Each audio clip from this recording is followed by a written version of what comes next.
Hi guys, I am Charul and welcome to my channel देश विदेश Canada.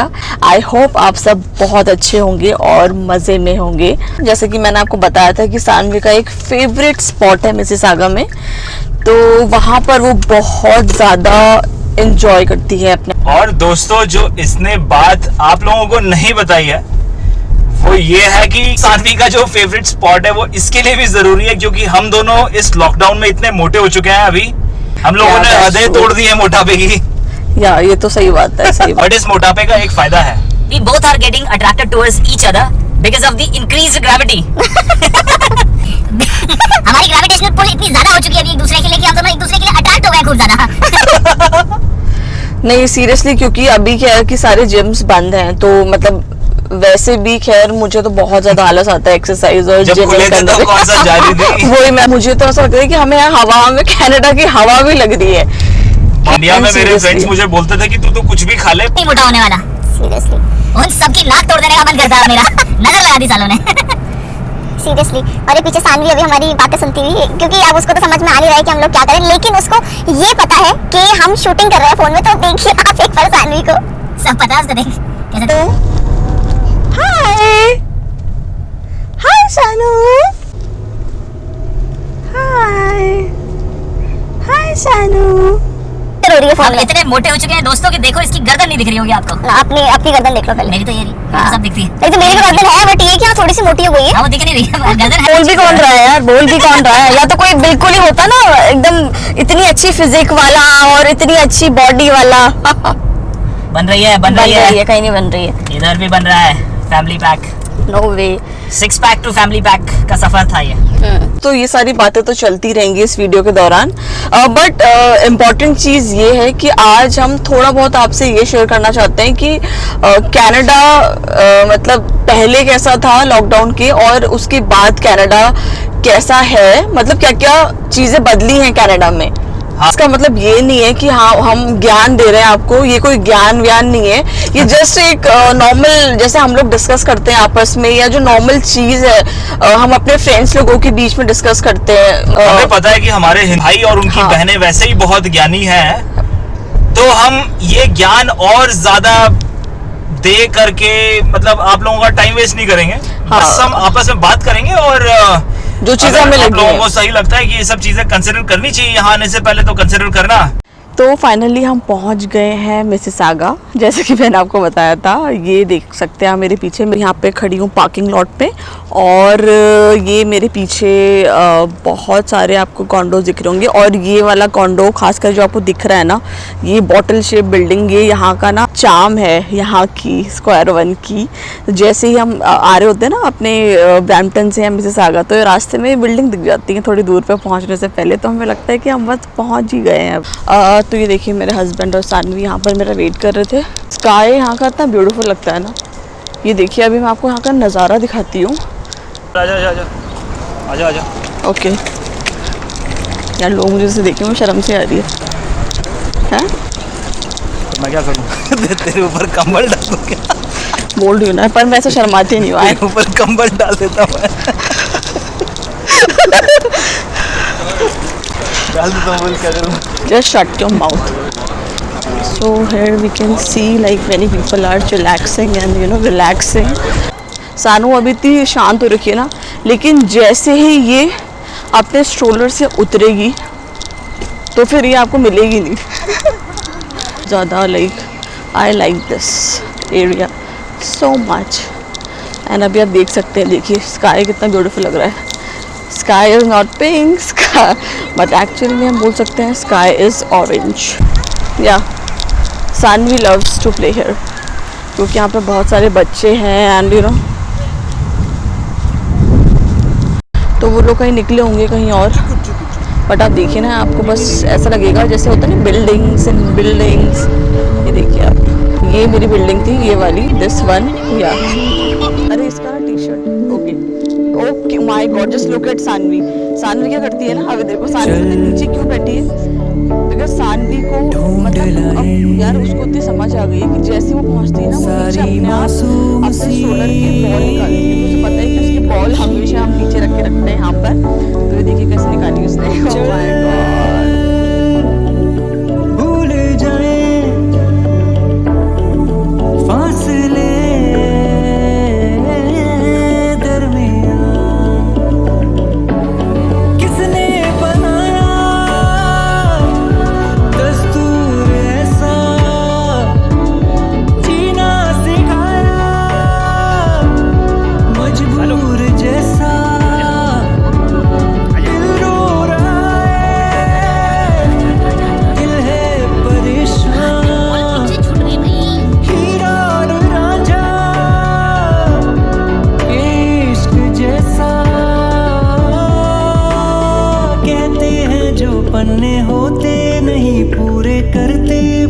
कुछ बयां, मिल जाऊंगा तुझसे फिर उन किताबों में हो जहां जिक्र तेरा।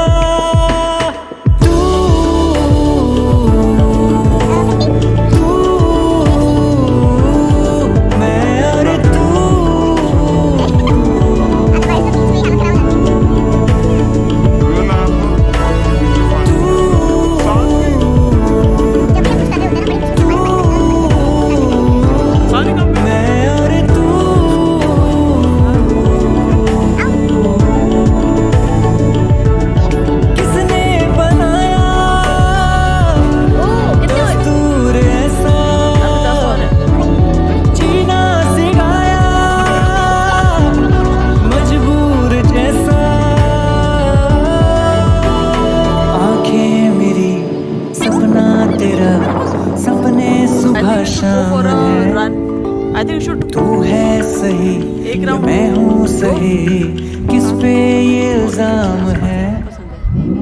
आंखें मेरी सपना तेरा, सपने सुबह शाम है।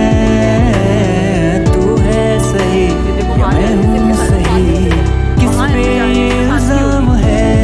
अपने साथ वालों को ऐसी लगन लगता है बहुत बड़ी है और अभी 1 साल की है बस। बांधे हुए हूँ मैं खड़ा अब वहाँ, जिस छोर पे था छूटा मेरा हाथों से तेरे हाथ जिसने हंसाया। चल तेरे खा लिया था, तू उधर से भागी ना, ढूंढ जा अभी भाग इधर। सारी मासूम सी खुशियाँ। क्या कर रहा है मम्मा? चल भूल जाए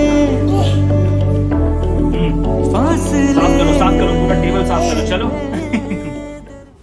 तो आज जो हमारा वीडियो बनाने का एक्चुअली में मकसद था वो ये आप लोगों को बताना था कि कनाडा में बदल गया है लॉकडाउन के बाद, बहुत सारी चीजें बदल गई हैं। मुझसे हम लोगों से कई बार हमारे दोस्त फोन करके ये भी पूछते हैं कि भाई क्या इस टाइम पे कनाडा आना सही होगा। तो जैसे कि मैंने आपको बताया था कि हमें क्या डिफरेंट लगता है कनाडा में पहले में और अभी में। तो फ्रेंड्स, पहले के कनाडा और अभी के कनाडा में बहुत डिफरेंस है न्यू इमिग्रेंट्स के नज़रिए से अगर देखा जाए तो। पहले जब भी न्यू इमिग्रेंट्स आते थे तो उनको जॉब वगैरह ढूंढने में ज़्यादा दिक्कत नहीं होती थी। वो अपना हम भी जैसे लिमिटेड बजट लेके आए थे और मैं यहाँ पे आने के बाद मतलब कुछ भी काम करने को तैयार था, just for the struggle initial survival, कि जब तक मेरे को मेरी फील्ड में जॉब नहीं मिलती है तब तक इंसान मतलब कुछ भी काम करने को तैयार रहता है। तो ये कॉन्फिडेंस एक था अंदर से कि भाई वहाँ कुछ भी जाके कर तो लेंगे, सेटल होने में ज़्यादा दिक्कत नहीं होगी। आज की डेट में अगर न्यू इमिग्रेंट्स यहाँ पे आ रहे हैं अब वो लोग ये प्रिपेयर होके आए कि वहां पे सर्वाइवल जॉब्स तो आजकल बिल्कुल नहीं है। उसके पीछे रीजन ये है कि यहाँ पे अनएम्प्लॉयमेंट इस लॉकडाउन की वजह से काफी बढ़ गया है। तो कभी भी कोई नई अपॉर्चुनिटी आती है सर्वाइवल जॉब्स में तो वो सबसे पहले उन बंदों को प्रेफरेंस मिलेगी जिनके पास में ऑलरेडी कनेडियन एक्सपीरियंस है। आप कनेडियन एक्सपीरियंस के बिना दोस्तों यहाँ पे आपको बहुत मुश्किल हो सकती है एक सर्वाइवल जॉब ढूंढने में भी, क्योंकि इस टाइम पे जैसे जॉब मार्केट है वो बहुत ज्यादा क्रैश हो गया है। कई लोगों की ऑब्वियसली नौकरियां गई हैं, तो मतलब गवर्नमेंट ने भी अपनी तरफ से इनिशिएटिव एक अच्छा लिया है कि वो हर मंथ जिसको हम CERB बोलते हैं $2000 उन लोगों को दे रही है जिनकी इस पेंडेमिक के बीच में जॉब चली गई है। आप लोगों के पास में दोस्तों वो फाइनेंशियल असिस्टेंस भी नहीं होगा। आपके पास में खुद में ये अपने आपके बैंक में इतने पैसे होने चाहिए कि जब तक आपको जॉब नहीं मिलती है तब तक आप अपने आप को सस्टेन इस कंट्री में कर सकें। दोस्तों यहाँ पे दूसरी चीज ये है कि अगर आप लोग ये सोच रहे हैं कि यहाँ पे आते ही 6 महीने, साल भर, 2 साल में हम लोग अपने हिसाब से कोई भी घर ले सकते हैं, तो अपना घर लेना अब हो गया है और भी ज्यादा मुश्किल। पैंडेमिक के बाद से गवर्नमेंट ने बहुत सारे रूल्स चेंज कर दिए हैं अपने मॉर्गेज लोन्स को किसी को भी लेंड करने के लिए। तो अब 6 महीने, साल भर, 1.5 साल में यहाँ पे घर लेना आसान नहीं होगा। दूसरी चीज़ है बड़ी कार लेने का। तो यस ऑफ कोर्स यहाँ पे आजकल कार्स में बहुत सारे डिस्काउंट, बहुत सारे ऑफर्स चल रहे हैं। कई बार कंपनीज 3-3, 4-4 महीने की EMIs खुद ही पे कर रही है, यानी कि you don't have to pay a single EMI, a single penny towards car for the next 3 to 6 months। But again on the other side car के insurances are skyrocketing again. यहाँ पे जिस तरह से हमने देखा है अभी न्यू इमिग्रेंट्स के साथ में हो रहा है, उनको अराउंड $800 तक पर मंथ कार की इंश्योरेंस पे करनी पड़ रही है अपनी। तो दोस्तों इन शॉर्ट अगर मैं बोलूँ तो बस मैं ये बोलना चाहूँगी कि अगर आप जैसे अभी प्लान कर रहे हैं टोरंटो आने का, तो आपका जो फाइनेंशियल आपका जो बैलेंस है, बैंक बैलेंस, वो थोड़ा सा ज़्यादा होना चाहिए एज कम्पेयर टू पहले जो लोग यहाँ पर आते थे। पहले ऑन एन एवरेज करीब 3 महीने, मैक्सिमम 3 महीने में आपको कोई भी जॉब मिल जाती थी। हो सकता है अब वो जो फेस है आपका यहाँ आने के बाद और अपनी पहली जॉब में लैंड होने के काफी जो फेस है वो शायद बढ़ जाए, वो टाइम इंक्रीज हो जाए वो। तो दोस्तों this was all for today's vlog. ये बहुत रैंडम हमारा व्लॉग बना, ऐसा कोई प्री प्लान नहीं था ऐसा करने का। आई होप आपको ये वीडियो मैं ये तो नहीं बोलूँगी कि इन्फॉर्मेटिव लगाओ, क्योंकि बिकॉज ये कोई इन्फॉर्मेशन नहीं थी। इट वॉज जस्ट कि हमें जो लगा हमने वो चीज़ शेयर करी, बस और कुछ नहीं है। बाकी मेरे इस वीडियो को एक बहुत बड़ा थम्स अप तो आप देंगे ही, दैट आई नो। एंड और आप मेरे चैनल को प्लीज सब्सक्राइब करिए। अच्छी बात बोली, आपको अच्छी लगी तो ऐसे थोड़ा मार दीजिए हाथ, आप थोड़ा सा मार दीजिए, एक बार मार दीजिए।